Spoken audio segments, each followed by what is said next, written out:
Hello everyone, how are you? Okay, welcome to my virtual English club. I hope you are feeling well and I hope you are doing your homework and I hope you are studying hard and getting ready to finish the unit 5. Okay, this tutorial is to explain important things about this unit, and before giving you the last homework, I'm going to explain some interesting things that you probably know now. Okay, we're at Unit 5, and in here at the arena, we've got a big concert, okay? In the big picture, we've got a concert, very good. And in the concert, there are lots of technological devices. Yeah, these technological devices in a concert could be as well in a classroom or in a school, right? And we're going to review, we're going to check if you know the vocabulary. Okay, but you're going to help me, okay? Right. You're going to help me and try to say the word with me, okay? Right, this is a digital camera. This is a microphone.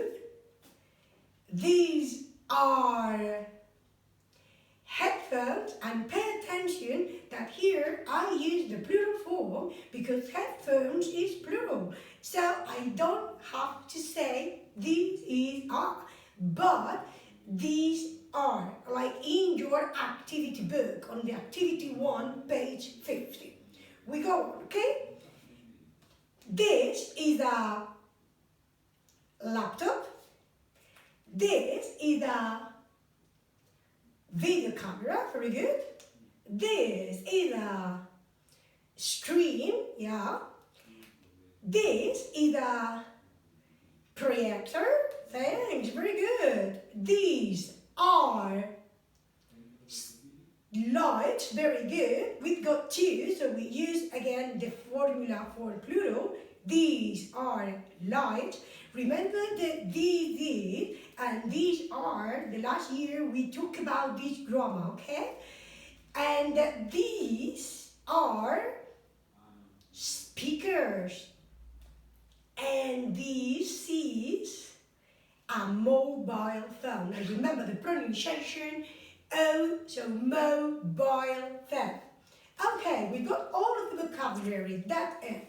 Right, and if you have a look, when you practice this vocabulary and the activity 2, I imagine that is finished, okay, you can talk about this, the concert. I can see a screen in number 1, or I can see a projector in number 2. You can say more information about you of the object you can see here.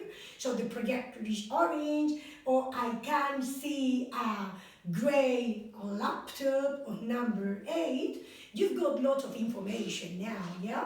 Good. The thing is the grammar. The grammar on page 51. Right, in here, we've been learning what's the past form of the modal verb can. Until now, we always use can in present simple. I can play the guitar, or I can play the drums, or I can play tennis, yeah? Or I can listen to music, I can read a book, or I can talk to friends. Okay, but in this unit, we are going to talk about this can, but in the past form.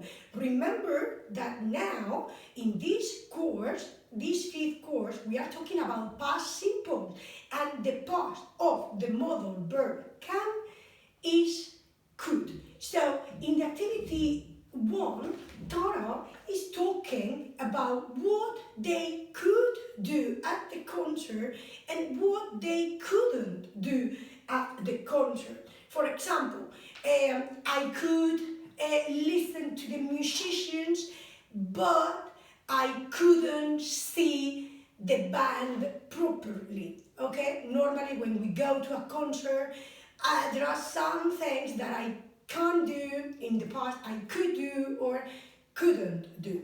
Right.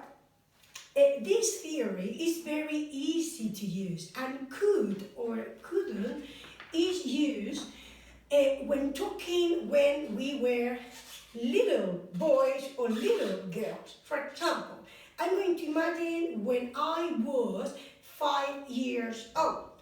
So when I was 5 years old, I could talk, I could walk, I could play in the garden with my friends, and I could go to school.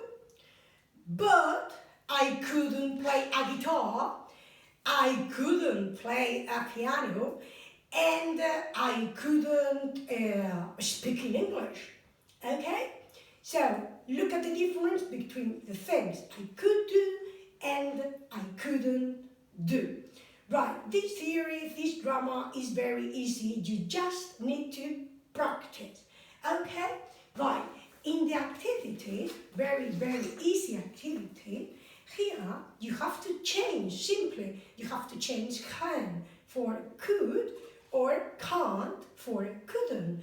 Then do the listening activity, writing tics or cross about the actions, play the guitar, play the drums, sing and dance, and then complete this. You are doing well, okay? Because in your life worksheet, you are perfect. Right, more things. The important things now is the lesson 6 that you are getting to. Okay, in this lesson 6, we have some important vocabulary. And this vocabulary is about the young detective story. Okay, if you remember, when you listen to the story, we have vocabulary that we're going to use here now on the lesson 6. And you are going to help me now with this, yeah? Okay, right. Remember that Mrs. Rose is missing, and on the last episode, the children can't find Mrs. Rose, but they've got a clue. And this clue is do you know? Can you tell me? An empty notebook. Very good. And on the empty notebook, it wasn't empty because with a pencil, they get a telephone number. Yeah, a telephone number. And this telephone number is from Dora's costume shop. Very good. From Dora's costume shop. So, it said that the robber buy a magician costume, okay? And this magician costume has different accessories, different things to wear, okay? You're going to help me with the vocabulary. This is a handkerchief and a hat and a waistcoat, a shoe and a bow tie. Remember that this, the long one, is a tie. And when it's like this is the meaning of bow tie. Right, so, the thing, okay, you read the lesson 5, the young detective, the robber buys a magician costume because it's very similar to a violinist costume. That's right, Joel's blue costume. Right, at the end of the story, Joel Blue hasn't got his violin because it's stolen. Okay, so more or less the story finished here. We just have one more episode to finish with the story, and this is important to have a look at page 55. Right, in page 55, we have two different formulas. Have to, that means obligation, and don't have to, that means no obligation. So, have a look here, right? Because I've got more or less this information, and we are going to think about some cases. You are going to help me. Obligation, have to. For example, I have to stay at home. No obligation, don't have to. So, I don't have to go to school. Okay? More things. Now that we have to stay at home. Yeah? Obligation. I have to wear comfortable clothes. No obligation. Well, I don't have to wear a hat or a waistcoat or a handkerchief or a suit or a bow tie. Okay? More or less you understand? Right? I think it's very easy. For example, you have to do your homework every day, and you have to connect into the blog every day. You have to play with your parent every day, and you have to listen to English every day. Well, you don't have to go to the street, you don't have to go to the park, you don't have to play football inside the house. So there are lots of examples. Please try to think examples about you. Okay, and now the most complicated thing in this part, right? We've got obligation here as well, but in the third person. Remember that have in the third person for he or she changes into has.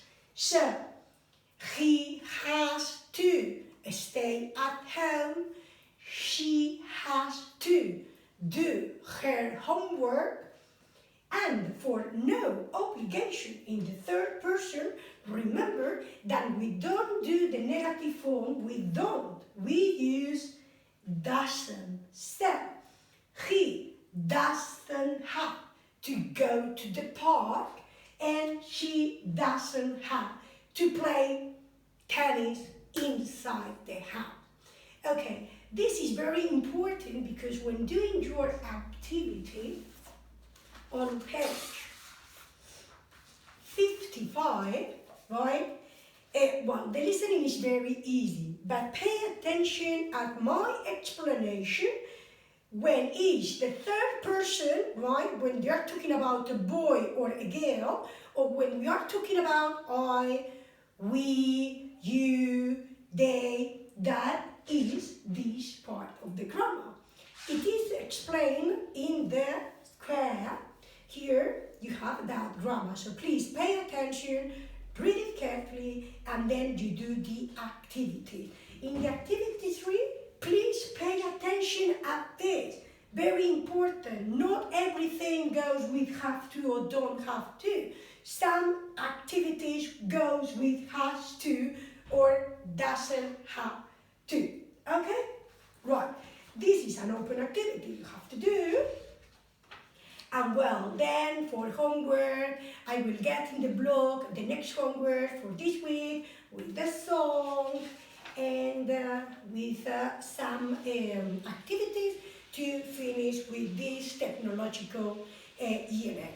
I hope it helps. I hope you do as much as you can, because I know that you are at home and well, you have lots of things to do, lots of subjects to do.